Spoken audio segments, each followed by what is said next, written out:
অনুযায়ী আমি আইন অনুযায়ী অন্তর্বর্তীকালীন সরকারের প্রধান উপদেষ্টা পদের কর্তব্য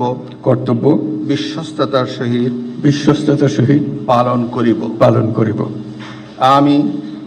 আমি বাংলাদেশের প্রতি অকৃত্রিম বিশ্বাস ও আনুগত্য পোষণ করিব। আমি সংবিধানের রক্ষণ সমর্থন ও নিরাপত্তা বিধান করিব এবং আমি ভীতি বা অনুগ্রহ অনুরাগ বা বিরাগের বশবর্তী না হইয়া সকলের প্রতি আইন অনুযায়ী যথাবিহিত আচরণ করিব।